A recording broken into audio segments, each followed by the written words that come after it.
So I have the greatest admiration for these leaders. But when it comes to understanding branding and it comes to understanding marketing, many of them just do not have the foundation to understand it the way someone younger might. But they have some assistant, they have staff. But one time you mentioned to me that they also lack of confidence. Yes, and that's comes from that lack of experience. Because they're not so familiar with marketing and branding, they're a little reluctant to go into a foreign environment where the way they've done things so successfully here in Vietnam may not work. And at the same time, here in Vietnam, the market is growing 7% or larger for many, many years, every year. And the opportunities were right here. Yes. So for many of them, they think, well, it would be foolish for me to try a really risky venture overseas when things are booming right here in Vietnam. But you have been in Vietnam, of course, off and on for over 17 years. You compare the situation now and 17 years ago. Is it different in terms of brand building? Yes, it's enormously different. I spend half my year here every year. I'm 2 months here and 2 months in New York and then back.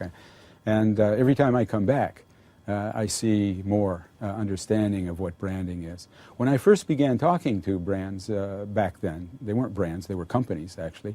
At first an effort to teach them about marketing communication. Yes. Just pure elements of marketing communication such as advertising and posters and brochures and those sort of things.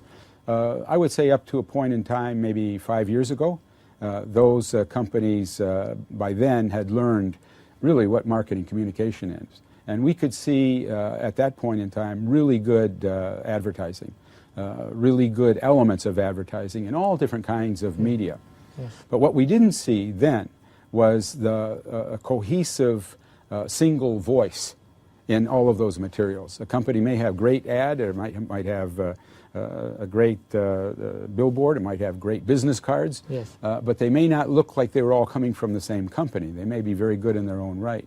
Yes. And maybe a little less than 5 years ago, these companies began to realize that, hey, we need to begin talking in a single voice.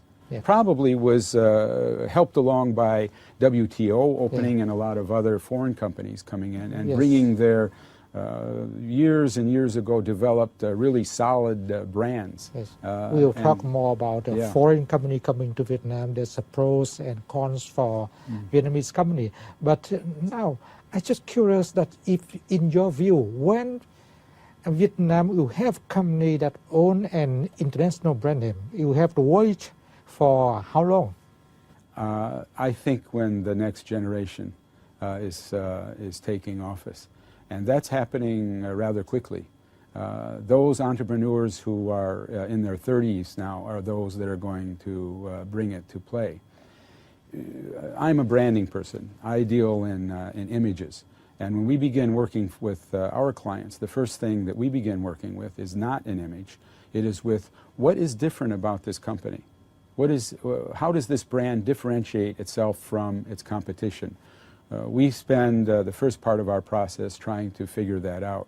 And only after we figure that out do we begin building a brand and building an identity for it.